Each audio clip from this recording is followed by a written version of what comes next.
जी बिस्मिल्लाहिर्रहमानिर्रहीम। स्टूडेंट्स अस्सलाम वालेकुम। जी स्टूडेंट्स, रिपब्लिक लॉ अकेडमी से वकार अहमद अफरीदी आपसे मुखातिब है। लेक्चर नंबर 28 क्यूएसओ पे है जी। लेक्चर नंबर 28 क्यूएसओ पे है।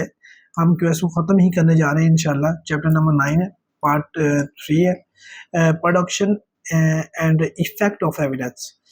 जो एविडेंस को प्रोड्यूस किया जाएगा और उसका क्या इफेक्ट होगा, यही हम पढ़ रहे हैं। इसमें क्या है कि बर्डन ऑफ प्रूफ किस पर होगा, ठीक है। पार्ट का ये पार्ट का नाम है, चैप्टर पार्ट 3 का। और चैप्टर जो 9 है उसका क्या नाम है, burden of proof. Burden of proof किस पर होगा और उसका क्या उसका इफेक्ट होगा, ये अब हम पढ़ते हैं, ठीक है जी। बिस्मिल्लाहिर्रहमानिर्रहीम। जी article 128, birth during marriage conclusive proof of the legitimacy.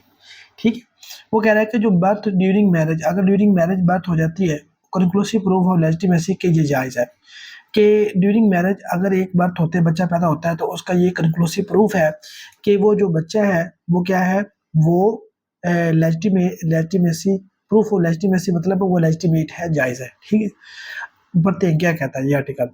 Article 128 ये कहता है कि the fact that any person who was born during the continuous of valid marriage, एक वैलिड मैरिज के दौरान वो पैदा हुआ है, between his mother and any man, उसकी माँ और किसी आदमी के साथ शादी हुई तो उनके दरमियान वो उस वक्त के वैलिड मैरिज के दरमियान वो पैदा हुआ है, and not earlier than the expiration of the 6 lunars month from the date of the marriage. मतलब उसको जब डेट उसको यानी कि शादी होगी उससे उसको 6 महीने गुजर चुके हों तो उसके दौरान, नॉट अर्लियर देन, उससे पहले नहीं, मतलब कि 6 माह का बच्चा भी अगर पैदा हो जाता है तो वो क्या हो जाता है, वो वो उसको यानी कि जायज़ समझा जाएगा। अगर बिफोर 6 मंथ बच्चा पैदा होता है तो वो, और मैच्योर बच्चा पैदा होता है तो उसका मतलब है कि ये नॉट लेजिटिमेट है। Or within the 2 years after its dissolution, within 2 years of after its dissolution, the mother remaining unmarried, और शादी के जब उसको शादी डिसॉल्व हो जाती है, डिवोर्स हो जाती है, उसके 2 साल तक उसकी माँ जो है वो क्या रहती है, अनमैरिड रहती है, shall be conclusive proof that he is the legitimate child of that man, कि वो शख्स का ही लेजिटिमेट चाइल्ड है अगर शादी के 2 साल बाद भी, यानी कि वो माँ जो है वो किसी दूसरे के साथ शादी नहीं करती तो उस दौरान भी अगर बच्चा पैदा हो जाता है तो फिर भी वो बच्चा क्या है, लेजिटिमेट है। इसकी वो साइंटिफिक रीज़न हो सकती है, इस वजह से उन्होंने लिखा है ये 2 साल, क्योंकि वो इसके साइंटिफिक रीज़न बताते हैं कि 2 साल बाद भी बच्चा पैदा हो सकता है, क्योंकि जो डीएनए स्पर्म्स होते हैं वो माँ के जो होते हैं, जो वजाइना होती है वहाँ पे ये रुके रहते हैं। कुछ इस तरह की है इसकी एक्सप्लेनेशन में, जो ज़्यादा स्पिरिचुअल का नहीं पता, तो ये सुना था मैंने।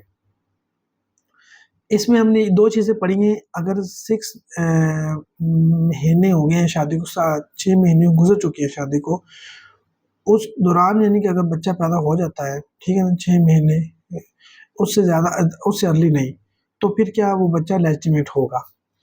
अनलेस, आगे लिखा हुआ है अनलेस, अनलेस क्या, द हस्बैंड हैज़ रिफ्यूज्ड, अगर हस्बैंड रिफ्यूज़ कर देता है, और refuses to own the child, अगर वो चाइल्ड को रिफ्यूज़ कर देता है तो फिर वो यानी कि इस पे ये क्वेश्चन उठेगा, फिर बर्डन ऑफ प्रूफ किस पे होगा, यही देखना होता है। फिर अगर द हस्बैंड हैज़ रिफ्यूज्ड, अगर हस्बैंड हैज़ रिफ्यूज़ कर देता है तो बर्डन ऑफ प्रूफ किस पर होगा, वालिद पर होगा या मदर पे होगा, ये डिटरमिन करना होगा। The child was born after the expiration of B, the child was born after the expiration of the 6th lunar month from the date on which the woman had accepted that the period of iddat and had come to an end। ठीक है ना, क्या हुआ, the child जो है वो after the expiration of 6 lunar month के बाद पैदा हुआ है, from the date on which the woman had accepted that, जिस दिन वुमन उस औरत ने तस्लीम किया था, that the period of the इद्दत had come to an end, कि पीरियड ऑफ इद्दत जो है वो ख़त्म हो चुका है, ये वाला चीज़। और दूसरा क्या, nothing contain in class 1 shall apply to the non Muslim if it is inconsistent with his faith. ये जो क्लास 1 में जो बताया गया है, नथिंग क्लास 1 में, ये नॉन मुस्लिम पर अप्लाई नहीं होता, ये आपने याद रखना है। किस पर, नॉन मुस्लिम पर अप्लाई नहीं होता। क्योंकि ये अगर उनके फेथ से ये इनकंसिस्टेंट है, अगर उनके फेथ में ये बात नहीं है। ठीक हो गया। आगे चलते हैं जी, एमसीक्यूज नंबर 24। जी एमसीक्यूज करते हैं। एमसीक्यूज यहाँ पे एम 24 नहीं होना, 21 एमसीक्यूज होना। The fact that any person has was born during the continuance of the valid marriage between his mother and his man and not earlier than the expiration of 6 lunar months. अगर 6 lunar month से पहले बच्चा पैदा नहीं हुआ, यानी कि 6 महीने से पहले बच्चा पैदा नहीं हुआ, तो बच्चा वो माँ बाप का लेजिटिमेट तस्वर होगा। Or within 2 years after dissolution, अगर 2 साल बाद रेजोल्यूशन के मैरिज डिसॉल्व होने के 2 साल बाद पैदा होता है और माँ अनमेरिड रहती है, तो बच्चा किसका समझ किया जाएगा? पहले वाले माँ बाप का। ठीक है ना। अनमेरिड आगे the shall be conclusive proof that he is the legitimate child of that man. तो shall be conclusive proof, A option ठीक है जी, हमने ऊपर पढ़ के आए जी। आगे जी एमसीक्यूज नंबर 2। एमसीक्यूज नंबर 2 क्या ये कहता है कि the fact that any person was born during the continuance of marriage between his mother and any man not earlier than 6 month, वो 6 महीने एक्सपायर होने से पहले पैदा नहीं हुआ, और ना ही वो दूसरा 2 साल जब और या 2 साल मैरिज के डिसॉल्व होने के बाद पैदा हुआ है, तो जो मदर और अनमैरिड रहती है, मेन यानी कि शादी नहीं जाती, शैल बी कंक्लूसिव प्रूफ, ये कंक्लूसिव प्रूफ होगा that he is a legitimate child that man. ये बात क्लियर होगी। Unless the husband and has refuse, अगर वो रिफ्यूज कर देता है तो refuse to own the child was born after the expiration of the 6 lunar month from the date on which the woman had accepted that the dash had come to an end. Period of इद्दत, हमने ऊपर पढ़ के period of इद्दत had come to an end. A option इसका ठीक है। ठीक है, आगे चलते हैं जी। आर्टिकल 129 क्या कहता है? आर्टिकल 129 ये कहता है द कोर्ट में presume existence of certain facts. जो कोर्ट है वो प्रिज्यूम कर सकती है कि सर्टेन फैक्ट्स जो है वो एग्जिस्ट करते हैं, पाए जाते हैं। वो कौन से एग्जिस्ट सर्टेन फैक्ट्स हैं? द कोर्ट में प्रिज्यूम कर सकती है the existence of any fact, किसी भी फैक्ट के बारे में, which it think likely to have happened, कि जिसके बारे में वो ये सोचती हो कि ये ऐसा हुआ होगा, regarding had to come common course of the natural events, कि वो अपने नेचुरल इवेंट्स जो कुदरती तौर पर जो एक वाकया होता है उस के उसी तरह, यानी कि ये वाकया हुआ होगा, फैक्ट हैपन हुआ होगा, ह्यूमन कंडक्ट के तौर पर के जरिए हुआ होगा, और पब्लिक और प्राइवेट बिजनेस के तौर पर हुआ होगा, और in their relation to the effects of the particular case, या वो अपने रिलेशन के लिहाज से किसी भी पार्टिकुलर केस में कि कोई भी किसी तरह से, यानी कि या तो वो ह्यूमन कंडक्ट के जरिए हुआ होगा या वो पब्लिक और प्राइवेट बिजनेस के जरिए हुआ होगा। तो इसके बारे में कोर्ट क्या कर सकती है? प्रिज्यूम कर सकती है द फैक्ट जो है वो वाकई ही हैपन हुआ है या एग्जिस्ट करता है। इलस्ट्रेशन क्या है? The illustration and the court में प्रिज्यूम, कोर्ट प्रिज्यूम कर सकती है that man who is in possession of the stolen goods, जिसके पास एक चोरी की हुई जिसे है, soon after the theft is, soon after the theft, after चोरी के बाद, फौरी चोरी के बाद, इज आइदर द थीफ, या तो वो थीफ है, और has receive the goods knowing them to be stolen, या तो वो थीफ है, चोर है, या तो कोर्ट प्रिज्यूम कर सकती है ना कि ये इसके पर अगर चोरी की चीजें हैं, या तो ये चोर है या इसने वो चीजें रिसीव की हैं चोरी की, ठीक है ना, चोरी की चीजें खरीदी हैं। Unless he can account for his possession, unless जब तक वो अपनी, यानी कि वो उसकी यानी कि उसके पास जो पोजेशन है वो चीज़ों की उसकी सफाई नहीं दे देता। ठीक है। B that an accomplice is unworthy of the credit, accomplice जो है अशरक जुर्म अनवर्दी ऑफ द क्रेडिट है जब तक, unless he is collaborated is in material particulars, तब तक जब तक उनको जो अकॉम्प्लिस के जुर्म है उसको कोलैबोरेट नहीं कर दिया जाता दूसरी मटेरियल एविडेंस के जरिए, पार्टिकुलर्स के जरिए, तब तक वो क्या है, वो जो अकॉम्प्लिस है वो क्या है, वो अनवर्दी है, उस अनवर्दी ऑफ क्रेडिट है वो, मतलब कि वो ठीक नहीं, उसकी गवाही नहीं ली जा सकती जब तक उसको कोलैबोरेट नहीं किया जाता। ठीक है ना, ये बहुत इंपॉर्टेंट लाइन है, ये आपने याद रखनी है। ठीक है। अच्छा, that a bill of exchange accepted और endorsed was accepted and endorsed for the good consideration, कि जो बिल ऑफ एक्सचेंज है, बिल ऑफ एक्सचेंज वो क्या है, वो एक्सेप्ट हुआ है bill of exchange, the bill of exchange accepted या एंडोर्स्ड, वाज एक्सेप्टेड और endorse for the good consideration, कि बिल जो एक्सेप्ट किया गया है उसको या एंडोर्स किया गया है, उसको एक्सेप्ट किया गया कि गुड कंसिडरेशन के तौर पर उसको एक्सेप्ट किया गया था या एंडोर्स किया गया था, ठीक है।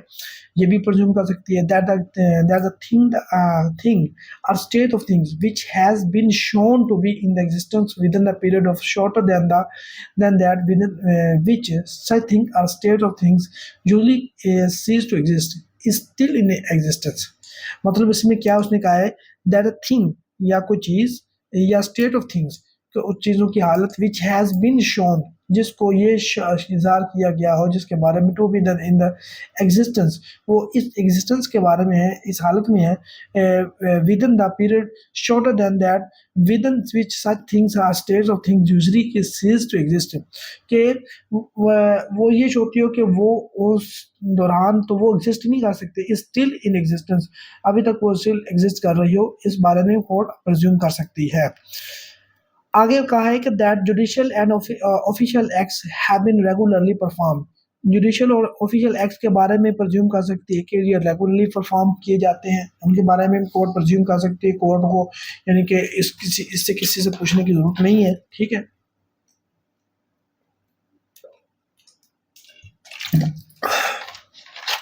आगे है जी एफ में है कि that the common course of the business has been followed in particular cases, एक पार्टिकुलर केस में common business course of business को फॉलो किया जाता है, ये भी कोर्ट प्रेज्यूम कर सकती है।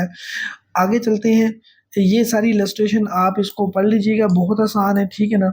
मैं अब आगे इसको आगे लेकर चलता हूँ। एज टू ए इलस्ट्रेशन, जो ऊपर हमने इलस्ट्रेशन पढ़ी, the shopkeeper has in his till market rupee soon after it was stolen.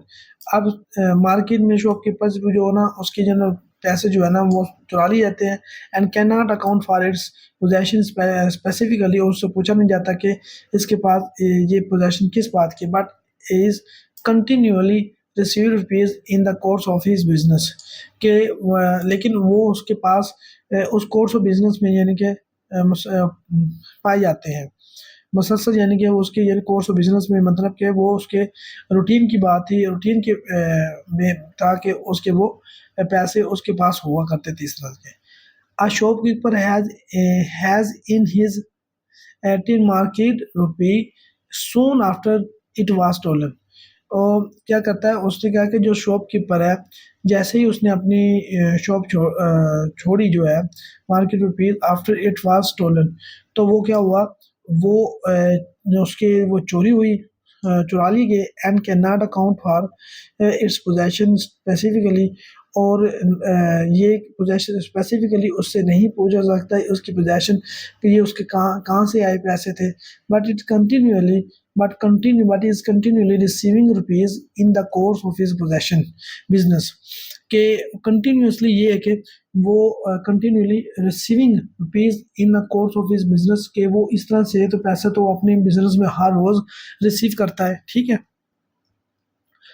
आगे जो है इलस्ट्रेशन एज टू इलस्ट्रेशन ए जो है, देखिए मैं कोशिश कर रहा हूँ सारी इलस्ट्रेशन पढ़ाने की,